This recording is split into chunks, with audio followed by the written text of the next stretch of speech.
ನಮಸ್ಕಾರ ವೀಕ್ಷಕರೇ. ಪ್ರಧಾನಿ ಮೋದಿ ವಿಸಿಟ್ ಬಳಿಕ ಲಕ್ಷದ್ವೀಪದಲ್ಲಿ ಏನೇನಾಗ್ತಾ ಇದೆ ಅನ್ನೋದನ್ನ ನೋಡಿದ್ವಿ. ಮಾಲ್ಡೀವ್ಸ್ ಕತೆ ಏನಾಗಿದೆ ಅನ್ನೋದನ್ನು ನೋಡಿದ್ವಿ. ಮಾಲ್ಡೀವ್ಸ್ಗಿಂತ ಜಾಸ್ತಿ ಲಕ್ಷದ್ವೀಪಕ್ಕೆ ಡಿಮ್ಯಾಂಡ್ ಜಾಸ್ತಿ ಆಗಿದೆ ಅನ್ನೋದನ್ನ ಕೂಡ ನೋಡ್ತಾ ಇದ್ದೀವಿ. ಹೌದು, ಒಮ್ಮೆಯಾದ್ರೂ ಲಕ್ಷದ್ವೀಪಕ್ಕೆ ಭೇಟಿ ಕೊಡಲೇಬೇಕು ಅಂತ ಭಾರತೀಯ ಪ್ರವಾಸ ಪ್ರಿಯರು ತುದಿಗಾಲಲ್ಲಿ ನಿಂತಿದ್ದಾರೆ. ತಮ್ಮ ನಿಯರ್ ಬೈ ಏಜೆಂಟ್ಗಳ ಬಳಿ ಹಾಗೂ ಇಂಟರ್ನೆಟ್ ಮೂಲಕ ಲಕ್ಷದ್ವೀಪಕ್ಕೆ ಹೋಗೋದು ಹೇಗೆ ಅನ್ನೋದನ್ನ ಸರ್ಚ್ ಮಾಡ್ತಾ ಇದ್ದಾರೆ. ಆದ್ರೆ ಈಗ ಒಂದು ವಿಷಯ ಎಲ್ಲರಿಗೂ ಸ್ವಲ್ಪ ನಿರಾಸೆ ತಂದಿದೆ. ಅದೇನಂದ್ರೆ ಲಕ್ಷದ್ವೀಪಕ್ಕೆ ಹೋಗೋದು ಅಷ್ಟು ಈಸಿ ಅಲ್ಲ ಅನ್ನೋದು. ಅರೆ, ಟೂರಿಸಂಗೋಸ್ಕರ ಸಾವಿರ ಕೋಟಿ ಖರ್ಚು ಮಾಡಿ ಸ್ವತಃ ಪ್ರಧಾನಿ ಮೋದಿಯೇ ಅನುದಾನ ಘೋಷಣೆ ಮಾಡಿ ಆಗಿದೆ. ಎಲ್ಲಾ ಪ್ರಮುಖ ಬಿಸಿನೆಸ್ ಸಂಸ್ಥೆಗಳು ಲಕ್ಷದ್ವೀಪದತ್ತ ಗಮನ ಹರಿಸ್ತಾ ಇವೆ. ಇಂಥ ಸಂದರ್ಭದಲ್ಲಿ ಲಕ್ಷದ್ವೀಪಕ್ಕೆ ಹೋಗೋದು ಕಷ್ಟ ಅಂತ ಅಂದ್ಬಿಟ್ರೆ ಹೇಗೆ ಅಂತ ನಿಮಗೆ ಅನ್ನಿಸ್ಬೋದು. ಆಶ್ಚರ್ಯ ಆದ್ರೂ ಇದು ನಿಜ. ಹಾಗಂತ ಲಕ್ಷದ್ವೀಪಕ್ಕೆ ಹೋಗೋಕೆ ಸಾಧ್ಯವಿಲ್ಲ ಅಂತೇನಲ್ಲ. ಆದ್ರೆ ಅಲ್ಲಿಗೆ ಹೋಗೋಕೆ ಮುನ್ನ ಏನೇನೆಲ್ಲ ಮಾಡಬೇಕು, ಅಲ್ಲಿನ ನಿಯಮಾವಳಿಗಳು ಹೇಗಿವೆ, ಎಷ್ಟು ಸಮಯ ಕಾಯಬೇಕು, ಹೀಗೆ ಎಲ್ಲಾ ವಿಚಾರಗಳನ್ನ ಒನ್ ಬೈ ಒನ್ ಹೇಳ್ತಾ ಹೋಗ್ತೀವಿ. ಈ ವಿಡಿಯೋವನ್ನ ತಪ್ಪದೆ ಕೊನೆ ತನಕ ನೋಡಿ. ಅದಕ್ಕೂ ಮುನ್ನ ಮೀಡಿಯಾ ಮಾನ್ಸ್ಟರ್ ಚಾನಲ್ ಅನ್ನ ತಪ್ಪದೆ ಸಬ್ಸ್ಕ್ರೈಬ್ ಮಾಡಿ. ಹೌದು, ಪ್ರಧಾನಿ ಮೋದಿ ಲಕ್ಷದ್ವೀಪ ಭೇಟಿ ಬಳಿಕ ಲಕ್ಷದ್ವೀಪದತ್ತ ಪ್ರವಾಸಿಗರು ಚಿತ್ತ ನೆಟ್ಟಿದ್ದಾರೆ.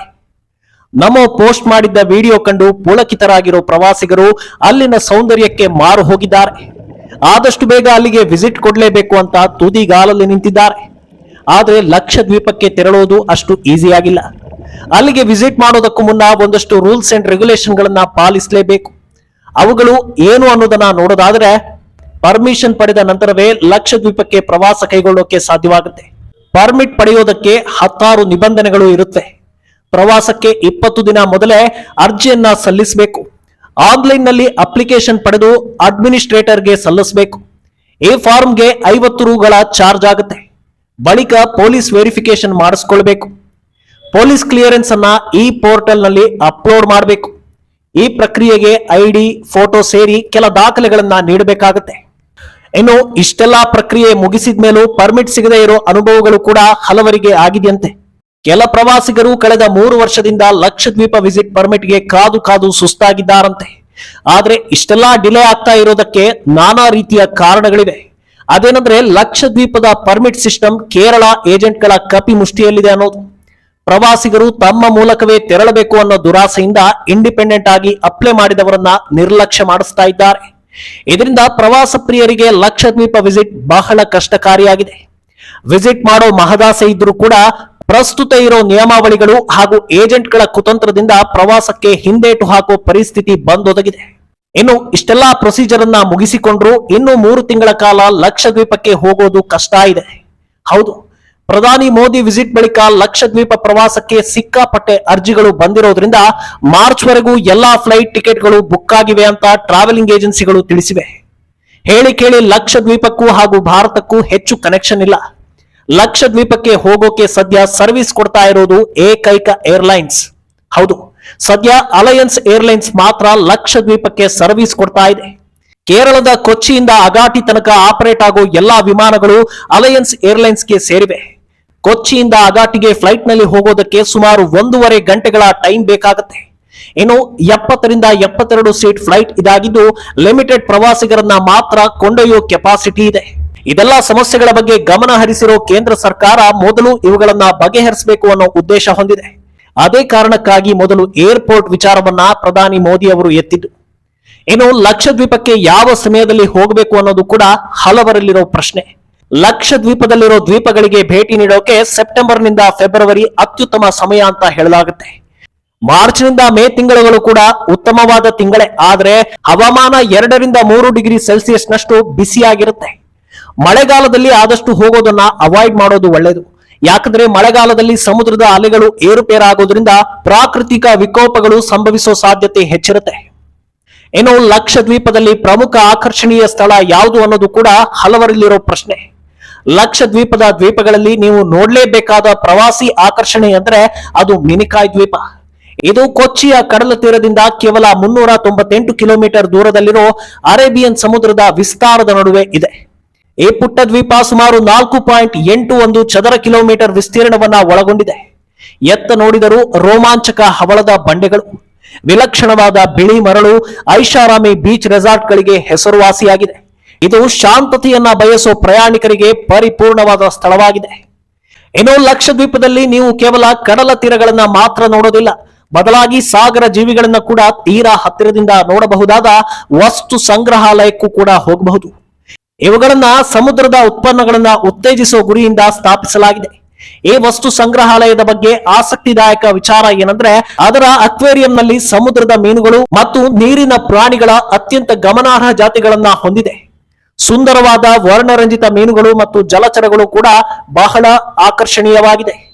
ಇವುಗಳನ್ನ ಹೊರತುಪಡಿಸಿ ಈ ಎಲ್ಲಾ ತಾಣಗಳನ್ನ ಕೂಡ ಜನರು ಕಣ್ತುಂಬಿಕೊಳ್ಳಬಹುದು. ಇನ್ನು ಕೊಚ್ಚಿಯನ್ನ ಹೊರತುಪಡಿಸಿದ್ರೆ ಲಕ್ಷದ್ವೀಪಕ್ಕೆ ಇನ್ನೊಂದು ದಾರಿ ಇದೆ. ಅದು ನಮ್ಮ ಕರ್ನಾಟಕದಿಂದಲೇ ಇರೋದು ಅನ್ನೋದು ಖುಷಿ ವಿಚಾರ.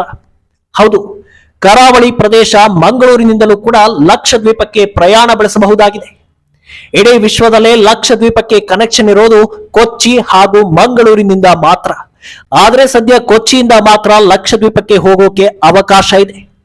ಇಂಟ್ರೆಸ್ಟಿಂಗ್ ವಿಚಾರ ಅಂದ್ರೆ, ಕೊಚ್ಚಿಯಿಂದ ಲಕ್ಷದ್ವೀಪಕ್ಕೆ 391 ಕಿಲೋಮೀಟರ್ ದೂರವಿದ್ರೆ ಮಂಗಳೂರಿನಿಂದ ಲಕ್ಷದ್ವೀಪಕ್ಕೆ ಕೇವಲ 356 ಕಿಲೋಮೀಟರ್ ದೂರವಿದೆ.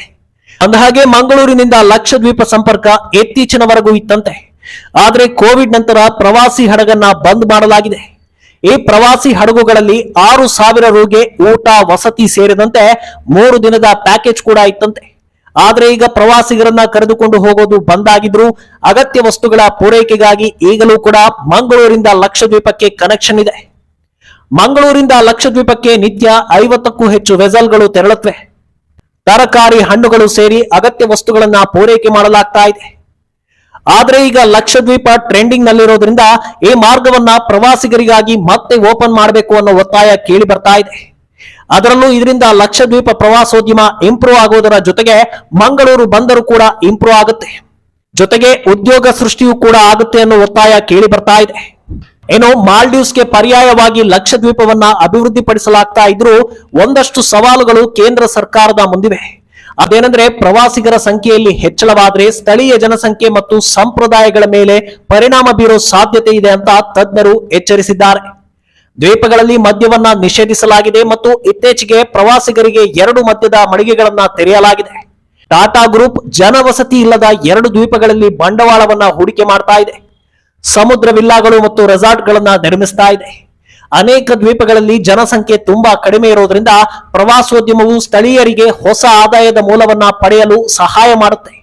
ಪ್ರವಾಸಿಗರ ಒಳಹರಿವು ರಿಯಲ್ ಎಸ್ಟೇಟ್ ಸಮಸ್ಯೆಗಳಿಗೆ ಕಾರಣವಾಗಬಹುದು ಮತ್ತು ಸರ್ಕಾರ ಎಚ್ಚರಿಕೆಯಿಂದ ಸಮಸ್ಯೆಯನ್ನ ನಿಭಾಯಿಸಬೇಕು ಅಂತ ಸ್ಥಳೀಯರು ಹೇಳ್ತಿದ್ದಾರೆ. ಲಕ್ಷದ್ವೀಪದ ದ್ವೀಪಗಳು ಪ್ರಧಾನ ಭೂಭಾಗದಿಂದ ಸುಮಾರು 400 ಕಿಲೋಮೀಟರ್ ದೂರದ ಆಯಕಟ್ಟಿನ ನೆಲೆಯಲ್ಲಿವೆ. ಇಡೀ ಸಾಗರ ಪ್ರದೇಶ ಭಾರತೀಯ ಅಧಿಕಾರಿಗಳ ನಿಯಂತ್ರಣದಲ್ಲಿದೆ. ಇದು ದ್ವೀಪಗಳನ್ನ ಉಳಿಸಲು ಮತ್ತೊಂದು ಕಾರಣವಾಗಿದೆ ಅಂತ ಪ್ರವಾಸೋದ್ಯಮ ತಜ್ಞರು ಹೇಳ್ತಿದ್ದಾರೆ. ಒಟ್ನಲ್ಲಿ ಲಕ್ಷದ್ವೀಪಕ್ಕೆ ಹೋಗೋಕೆ ಜನ ತುದಿಗಾಲಲ್ಲಿ ನಿಂತಿದ್ರು ಅಲ್ಲಿನ ರೂಲ್ಸ್ ಅಂಡ್ ರೆಗ್ಯುಲೇಷನ್ಸ್ ನಿಂದಾಗಿ ಸ್ವಲ್ಪ ಕಾಯುವಂತಾಗಿದೆ. ಆದ್ರೆ ಸದ್ಯ ಈ ಸಂಪರ್ಕ ವ್ಯವಸ್ಥೆಯನ್ನ ಸರಿಪಡಿಸೋದೇ ಸರ್ಕಾರದ ಮೊದಲ ಆದ್ಯತೆ ಆಗಿರೋದ್ರಿಂದ ಆದಷ್ಟು ಬೇಗ ಇದನ್ನ ಸರಿಪಡಿಸಲಾಗುತ್ತೆ ಅನ್ನೋ ಭರವಸೆ ಇದೆ. ಆದ್ರಿಂದ ಸ್ವಲ್ಪ ದಿನ ಕಾದುಕೊಂಡ್ರೆ ಎಲ್ಲರೂ ಅಲ್ಲಿನ ಸೊಬಗನ್ನ ಸವಿಯಬಹುದಾಗಿದೆ. ಈ ಬಗ್ಗೆ ನಿಮ್ಮ ಅಭಿಪ್ರಾಯ ಏನು ಅನ್ನೋದನ್ನ ತಪ್ಪದೆ ಕಾಮೆಂಟ್ ಮೂಲಕ ತಿಳಿಸಿ.